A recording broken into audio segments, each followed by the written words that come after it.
Hello दोस्तों, स्वागत है आप सभी का हमारे इस यूट्यूब चैनल पे। दोस्तों, आज हम लोग देखेंगे बिहार बोर्ड मैट्रिक के राष्ट्रभाषा हिंदी के अति लघु उत्तरीय प्रश्न और उसके उत्तर।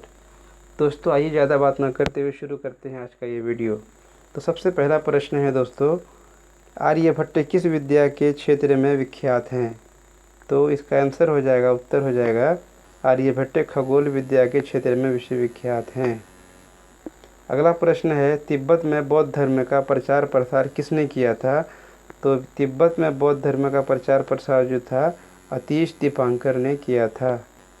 अगला प्रश्न है दोस्तों, विक्रमशिला की प्रसिद्धि किन सदी तक फैल चुकी थी? तो विक्रमशिला की जो प्रसिद्धि है वो 10वीं 11वीं सदी तक फैल चुकी थी। अगला प्रश्न है, संजू कैसी लड़की थी, उसे किस चीज़ का शौक था? तो इसका आंसर हो जाएगा, संजू हंसमुख लड़की थी, उसे किताब पढ़ने का शौक था। पांचवा प्रश्न है, सत्य के प्रयोग पुस्तक के रचयिता कौन हैं? तो सत्य के प्रयोग के पुस्तक के रचयिता गांधी जी हैं।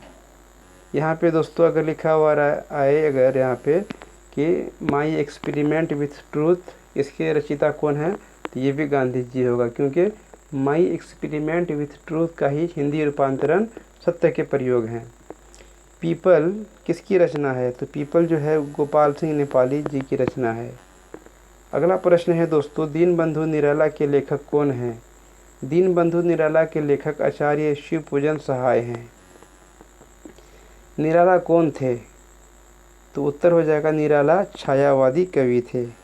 प्रश्न संख्या 9 देखते हैं, सुदामा चरित किस भाषा में लिखी गई है? तो सुदामा चरित ब्रज भाषा में लिखी गई है। प्रश्न संख्या 10 देखेंगे, खेमा किस पर आधारित कहानी है? तो खेमा बाल श्रमिक की नृशंसता पर आधारित कहानी है। संजू को डायरी लिखने की प्रेरणा किससे मिली थी? तो संजू को डायरी लिखने की प्रेरणा बापू के सत्य के प्रयोग से मिली थी। 12वां प्रश्न देखते हैं, मुक्ताकाशी होटल का मालिक कौन है? मुक्ताकाशी होटल का मालिक कसारा है। 13वां नंबर प्रश्न है, खेमा कौन है? उत्तर हो जाएगा, खेमा मुक्ताकाशी होटल में काम करने वाला एक बाल श्रमिक है।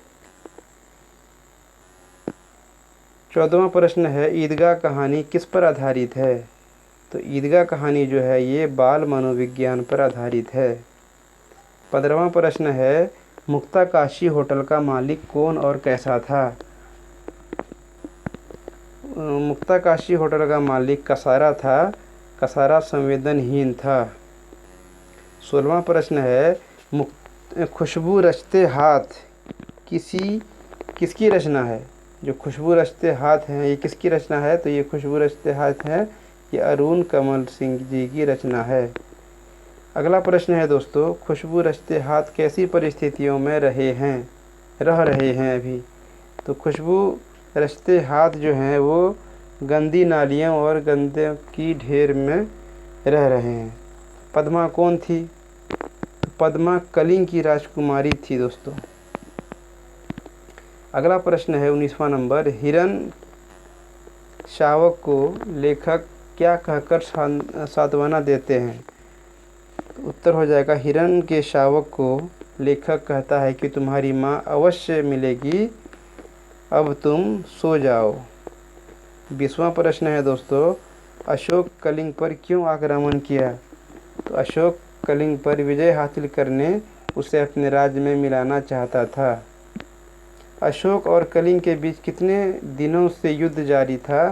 तो ये 4 सालों से युद्ध जारी था। ईर्ष्या तू न गई मेरे मन से किसकी रचना है?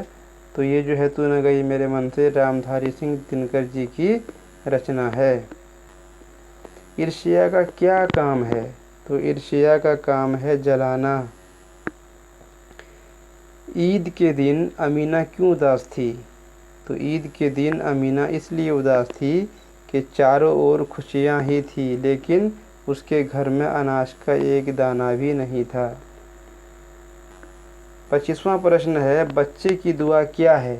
बच्चे की दुआ एक प्रार्थना गीत है। अगला प्रश्न है, बच्चे ने अल्लाह से क्या प्रार्थना की है? तो इसका जवाब हो जाएगा बच्चे ने अल्लाह से प्रार्थना की है कि बुराई से बचाएं और सही रास्ते पर चलने की प्रेरणा दें। अशोक का शस्त्र त्याग किसकी रचना है? तो जो अशोक का शस्त्र त्याग है ये वंशीधर श्रीवास्तव जी की रचना है। प्रश्न संख्या 28 देखते हैं। अशोक का शस्त्र त्याग गद की कौन सी विद्या है? तो अशोक का शस्त्र त्याग गद की एकांकी विद्या है। अगला प्रश्न है 29 नंबर। ठेस शीर्षक कहानी के लेखक कौन हैं? तो जो ठेस शीर्षक कहानी के लेखक हैं वो फणीश्वर नाथ रेणु जी हैं, जो कि बिहार के अररिया जिला के हिंगना औराही गांव के रहने वाले थे। ये बहुत बड़े कथाकार हुए हैं, आंचलिक कथाकार बोलते हैं इसको। अगला प्रश्न है दोस्तों, गांव के किसान सिरचन को क्या समझते हैं? तो इसका उत्तर हो जाएगा गांव के किसान सिरचन को बेकार समझते हैं। ईर्ष्या क्या है? तो मनुष्य का चारित्रिक दोष ही नहीं बल्कि आनंद में बाधक है। किसने कहा तुम्हारी निंदा वही करेगा जिसकी तुमने भलाई की है? तो ये कहा है ईश्वर चंद्र विद्यासागर ने। मों को कहाँ ढूंढे का अर्थ स्पष्ट करें। तो ये जो है कबीर कहते हैं कि लोग भगवान को जगह जगह ढूंढते फिरते हैं जबकि भगवान आत्मा में निवास करते हैं। 34वां प्रश्न है ईर्ष्या से बचने का क्या उपाय है? तो इसका आंसर हो जाएगा ईर्ष्या से बचने का उपाय मानसिक अनुशासन है।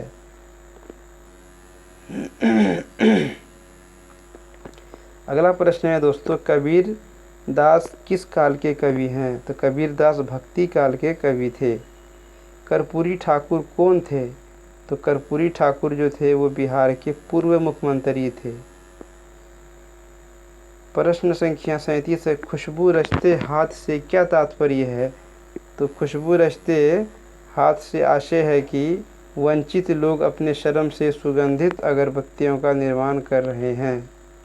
अगला प्रश्न है दोस्तों, हामिद ने चिमटा क्यों खरीदा था? तो हामिद ने दादी की उंगलियां तवे से जल जाती थी इसलिए हामिद ने चिमटा खरीदा था। अगला प्रश्न है दोस्तों, तू जिंदा है शीर्षक कविता का प्रकट करती है, क्या प्रकट करती है? तो तू जिंदा है शीर्षक कविता गहरे जीवन राग और उत्साह को प्रकट करती है। 41वां प्रश्न है कनक शब्द का प्रयोग किन किन अर्थों में किया गया है? तो कनक शब्द का प्रयोग सोना एवं गुणवत्ता के लिए किया गया है। अगला प्रश्न है 42वां नंबर, बच्चे की दुआ के रचयिता कौन है? तो बच्चे की दुआ के रचयिता कौन है? मोहम्मद इकबाल हैं। अगला प्रश्न देखते हैं 43वां नंबर, जैनब कौन है? जैनब मथुरापुर कहतरवा पंचायत शिवहर मोहम्मद अब्दुल रहमान खान की पोती है जो बीए में पढ़ रही है, कराटे की शिक्षा भी देती है ये। 44वां प्रश्न है कर्पूरी ठाकुर ने किन किन पदों को सुशोभित किया था? तो ये बिहार विधानसभा के कार्यवाहक अध्यक्ष भी थे, विरोधी दल के नेता भी थे, ये उप मुख्यमंत्री 2 बार बिहार के राज्य के मुख्यमंत्री भी रहे हैं ये। अगला प्रश्न है दोस्तों, बाल गोविंद भगत साहित्य की कौन सी विद्या है? तो ये बाल गोविंद भगत साहित्य की रेखाचित्र विद्या है। 46वां प्रश्न है विक्रमशिला कहाँ अवस्थित है? तो उत्तर हो जाएगा इसका विक्रमशिला आधुनिक भागलपुर जिला कहलगांव के अंतिचक गांव में अवस्थित है। इसको याद रखेंगे, बहुत भी व्यापक क्वेश्चन है। अगला प्रश्न है दोस्तों, कबीर ने लोगों को क्या उपदेश दिया है? तो कबीर ने लोगों को उपदेश दिया है कि ब्रह्म का निवास स्थान आत्मा है, उन्हें मंदिर मस्जिद कावा में ढूंढना व्यर्थ है। 48वां प्रश्न है दोस्तों, बाल गोविंद भगत किसके उपासक थे? तो बाल गोविंद भगत जो थे वो कबीर के उपासक थे। 49वां क्वेश्चन देखते हैं, हुंडरू का जलप्रपात किसकी रचना है? तो हुंडरू का जलप्रपात कामता प्रसाद सिंह काम की रचना है। हुंडरू का जलप्रपात गध की कौन सी विद्या है? तो हुंडरू का जलप्रपात गध की विद्या यात्रा वृत्तांत है। अगला प्रश्न है 51वां नंबर, पुरुलिया रोड से हुंडरू की दूरी कितनी है? तो पुरुलिया रोड से हुंडरू की दूरी 13 मील है। अगला प्रश्न देखते हैं 52वां नंबर, बाल गोविंद भगत हर वर्ष कहाँ जाते थे? तो बाल गोविंद भगत हर वर्ष गंगा स्नान करने जाते थे। 53वां क्वेश्चन है, कर्पूरी ठाकुर की मृत्यु कब हुई थी? तो उत्तर हो जाएगा कर्पूरी ठाकुर की मृत्यु 17 फरवरी 1988 को हुई थी। 54वां प्रश्न है, कर्पूरी ठाकुर IAA की परीक्षा कब पास की थी? तो ये 1942 में। 55वां प्रश्न है, झांसी की रानी शीर्षक कविता की रचयिता कौन है? तो झांसी की रानी शीर्षक कविता की रचयिता सुभद्रा कुमारी चौहान है। सुभद्रा कुमारी चौहान है झांसी की रानी शीर्षक कविता के रचयिता। हुंडरू का झरना कहाँ है? तो हुंडरू का जो झरना है ये छोटा नागपुर झारखंड में है। 57वां प्रश्न देखते हैं, हुंडरू का प्रपात कितना फुट है? तो हुंडरू का जो ये जलप्रपात है ये 243 फुट है। 58वां प्रश्न देखते हैं, हुंडरू का जलप्रपात क्या है? हुंडरू का जलप्रपात आदिवासी संस्कृति की विशिष्टता को उभारने वाला यात्रा वृत्तांत है। 59वां प्रश्न है, बिहारी किस काल के कवि हैं? तो बिहारी जो थे वो रीति काल के कवि थे। बच्चे की दुआ क्या है? तो बच्चे की दुआ एक प्रार्थना गीत है। 61वां प्रश्न है, हौसलों की उड़ान किस पर प्रकाश डाला? इसका उत्तर हो जाएगा हौसले की उड़ान बिहार की बेटियों की असाधारण विशेषताओं पर प्रकाश डालता है। विक्रमशिला से उत्तीर्ण विश्वविद्यालय विद्वान कौन कौन थे? तो विक्रमशिला से उत्तीर्ण विद्वानों में आर्यभट्ट और अतीश दीपांकर प्रमुख थे। अगला प्रश्न है दोस्तों 63वां नंबर, ठेस शीर्षक कहानी के द्वारा किसका वर्णन किया गया है? तो ठेस शीर्षक कहानी कलाकार के मन की विशिष्टताओं का मार्मिक वर्णन करती है। 64वां प्रश्न है, विक्रमशिला का निर्माण कब और किसने किया? तो विक्रमशिला का निर्माण 8वीं शताब्दी में पाल वंश के प्रतापी राजा धर्मपाल ने किया था। 65वां प्रश्न है, सिरचन को पान की बाड़ा किसने दिया था? तो इसका आंसर हो जाएगा सिरचन को पान की बीड़ा मानू ने दिया था। 66वां प्रश्न है, ठेस शीर्षक कहानी में आए हुए विभिन्न पात्रों के नाम लिखिए। तो ठेस शीर्षक कहानी में सिरचन, मानू उल्लेखनीय है। इसके अतिरिक्त अनाम पात्र माँ, छोटी भाभी, चाची आदि भी हैं। 67वां प्रश्न है, ठेस क्या है? ठेस आंचलिक कहानी है। अगला प्रश्न है दोस्तों 68वां नंबर, ठेस आंचलिक कहानी का प्रमुख पात्र कौन है? तो ठेस आंचलिक कहानी का प्रमुख पात्र सिरचन है। ईदगाह के लेखक कौन हैं? तो ईदगाह के लेखक प्रेमचंद हैं। 70वां प्रश्न है, करमवीर शीर्षक कविता के रचयिता कौन हैं? तो करमवीर शीर्षक कविता के रचयिता अयोध्या सिंह उपाध्याय हरिऔध हैं। 71वां प्रश्न है, करमवीर की पहचान क्या है? तो उत्तर हो जाएगा इसका करमवीर कर्म के प्रति निष्ठा रखता है, कठिनाइयों से घबराता नहीं है और कर्म पथ पर आगे बढ़ता जाता है, यही करमवीर की पहचान है। अगला प्रश्न है दोस्तों 72वां नंबर, करमवीर कविता में किसकी प्रधानता दी गई है? तो करमवीर कविता में कर्म की प्रधानता दी गई है। 73वां प्रश्न है, बाल गोविंद भगत के लेखक कौन हैं? उत्तर हो जाएगा, बाल गोविंद भगत के लेखक रामवृक्ष बेनीपुरी हैं। बाल गोविंद भगत का कद कैसा था? तो बाल गोविंद भगत मंझोल कद के थे। अगला प्रश्न है 75वां नंबर, चिकित्सा का चक्कर साहित्य की कौन सी विद्या है?